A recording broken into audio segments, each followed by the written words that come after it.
In a turbulent turn of events, the ongoing conflict between Ukraine and Russia has seen a significant shift in U.S. policy under President Donald Trump, raising concerns among European allies and Ukrainian officials.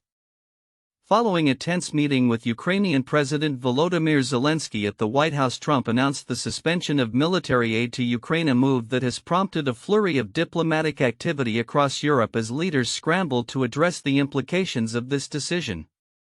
During his inaugural address to Congress, Trump emphasized his administration's focus on domestic and foreign policy priorities, which now include the controversial suspension of military assistance to Ukraine.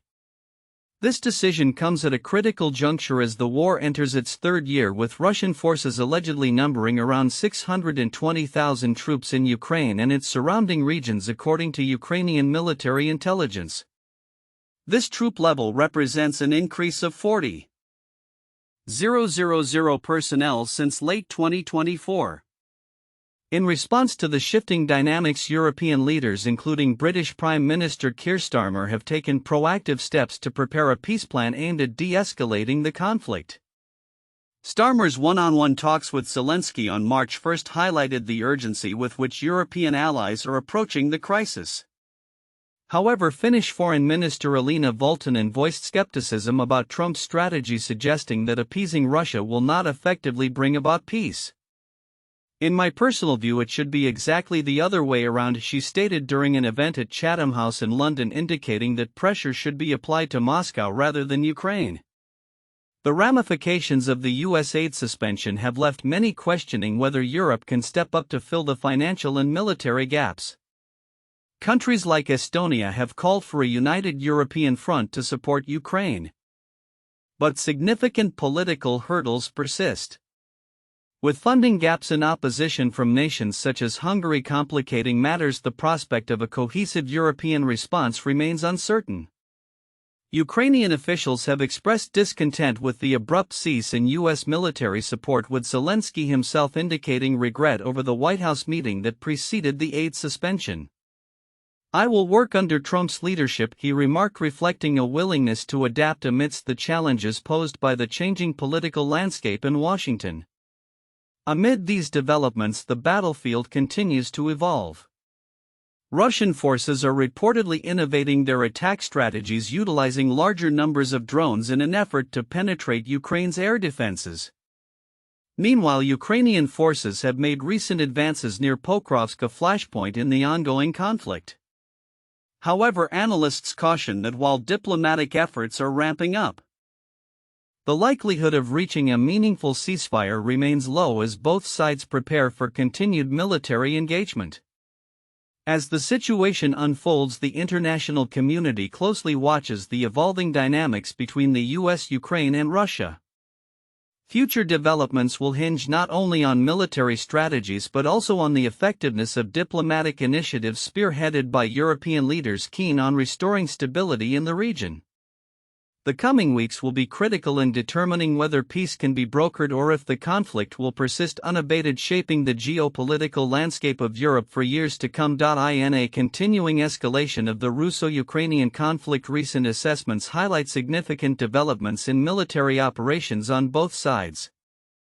As of March 3, 2025, the Institute for the Study of War (ISW) has reported that approximately 620,000 Russian soldiers are currently operating in Ukraine and the adjacent Kursk Oblast, marking an increase of 40,000 personnel since late 2024.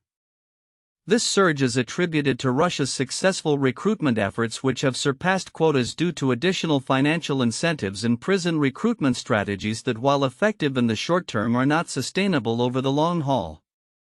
Major General Vadim Skibitsky of Ukraine's main military intelligence directorate elaborated on this situation in an interview with RBK Ukraine, noting that out of the total Russian force, around 200,000 are actively engaged in frontline combat. He pointed out that the remaining personnel include approximately 35,000 Rosgvardia troops stationed in rear areas who could serve as a secondary line of defense if needed. Skibitsky's insights underscore the ongoing intensity of the conflict as Russian military operations have seen a notable increase in tempo, particularly in the latter months of 2024. The dynamics of the battlefield are further complicated by Russia's strategic innovations in drone warfare. Ukrainian intelligence indicates that Russian forces have significantly ramped up the use of Shahid and decoy drones, deploying between 150 to 200 during single nighttime strikes. This tactical evolution aims to overwhelm Ukrainian air defenses with drones launched from multiple directions to complicate interception efforts. Skibitsky noted that this shift from previously launching fewer drones from a single direction signifies a strategic attempt to adapt to Ukraine's defensive capabilities.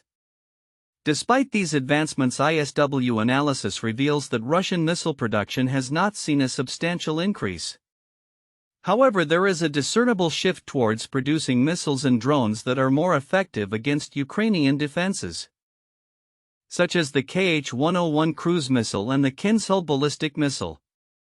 The increased emphasis on these particular weapon systems indicates Russia's ongoing attempts to refine its military strategies in response to losses incurred on the battlefield. The recruitment strategy employed by Russia has raised concerns regarding the sustainability of its military efforts.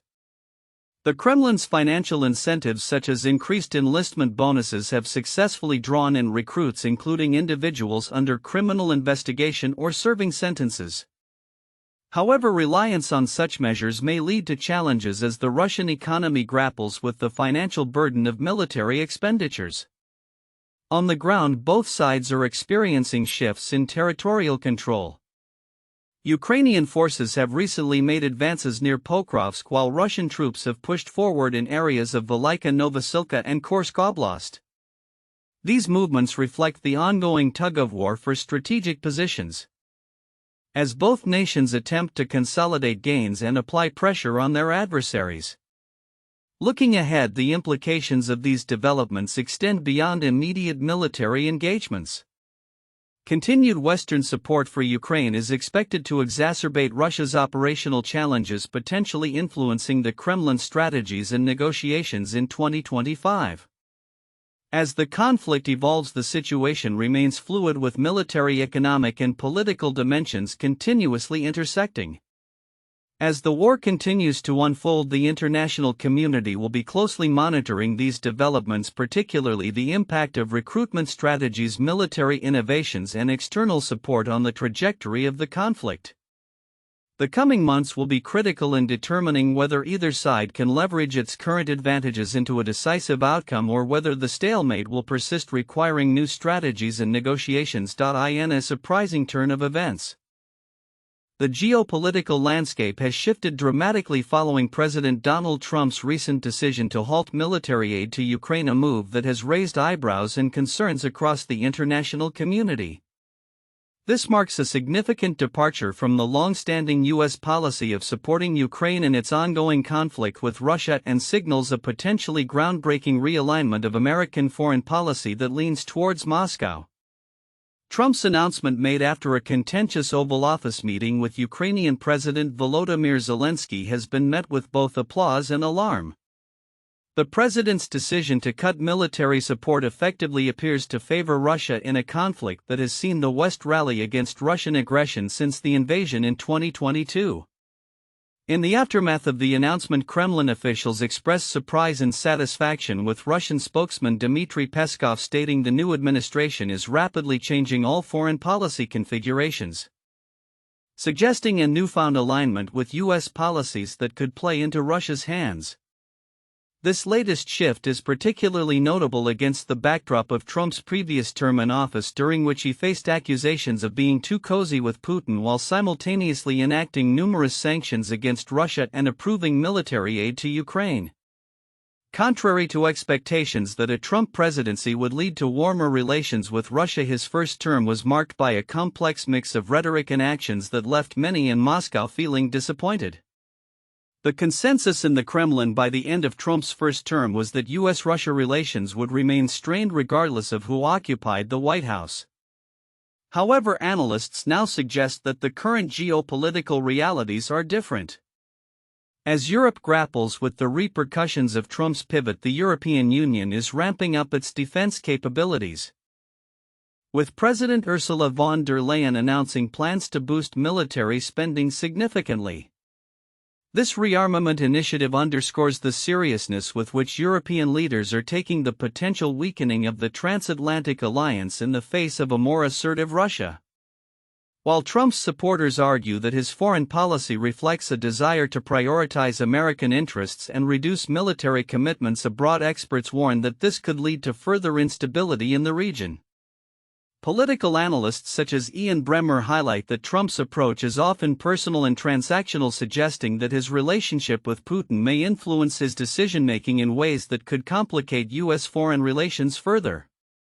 Moreover, the implications of halting military aid extend beyond Ukraine. With a significant percentage of Americans still supporting the country's defense against Russian aggression, Trump's course could alienate a substantial portion of the electorate and diminish U.S. standing among its allies. Political scientist Sasha de Vogel commented, "It's incredibly bizarre to see the leader of the United States making decisions that play directly into the hands of Russia, which is not our ally and which considers us their enemy." As the situation unfolds, the reactions from both Ukrainian and Russian leaders will be crucial. Zelenskyy, who remains popular among his constituents despite the challenges posed by the ongoing conflict, faces an uphill battle in securing support without U.S. backing. Meanwhile, Russia seems poised to capitalize on its perceived victory in the diplomatic arena, with public support for the war reportedly at its highest since March 2022. As indicated by polls from the Levada Center, the complexities of this new chapter in U.S.-Russia relations are further amplified by the unpredictable nature of Trump's presidency. With officials in his administration echoing his sentiments about Ukraine, the potential for significant policy changes looms large. Trump's administration now appears more aligned with a pro-Russian stance than ever before, raising questions about the future of NATO and the broader Western alliance. As analysts continue to sift through the implications of these developments, it is evident that both the US and Europe will need to recalibrate their strategies in response to this new geopolitical reality. The enduring struggle between democracy and authoritarianism that defines the current international order may face unprecedented challenges as traditional alliances are tested and redefined. Looking ahead, the unfolding dynamics between Trump-Putin and their respective administrations will likely set the tone for future international relations, shaping not only the fate of Ukraine but also the balance of power in Europe and beyond. With the prospect of further conflict looming, the world watches closely as the next chapter in this complex saga unfolds. In a significant shift in U.S. foreign policy, President Donald Trump has announced a temporary suspension of military aid to Ukraine, a move aimed at pressuring Ukrainian President Volodymyr Zelenskyy to expedite negotiations to end the ongoing war with Russia. This development comes on the heels of a tumultuous meeting at the White House where Trump and Vice President J.D. Vance expressed dissatisfaction with Zelenskyy's perceived lack of gratitude for the substantial financial support provided by the U.S. since Russia's invasion began on February 24, 2022. The decision to pause aid, reported on March 4, 2025, has drawn sharp criticism from both Democratic lawmakers and some within Trump's own party. A White House official clarified that the administration is pausing and reviewing its assistance to ensure that it is genuinely contributing towards a peaceful resolution to the conflict. This suspension will remain in effect until the administration believes that Ukraine has demonstrated a credible commitment to peace negotiations with Russia. In the recent past, Trump had been vocal about his frustrations with Zelenskyy, particularly after the Ukrainian leader suggested that an agreement to end the war was still very far away. Trump took to his Truth Social platform to denounce Zelenskyy's comments, describing them as the worst statement and indicating that the U.S. would not tolerate such a stance for long. "He better not be right about that," Trump emphasized during a White House event later that day. Zelenskyy, in a bid to clarify his position, underscored the urgency for a substantive diplomatic approach to bring an end to the war. He stated, "We need real peace and Ukrainians want it most because the war ruins our cities and towns. We lose our people.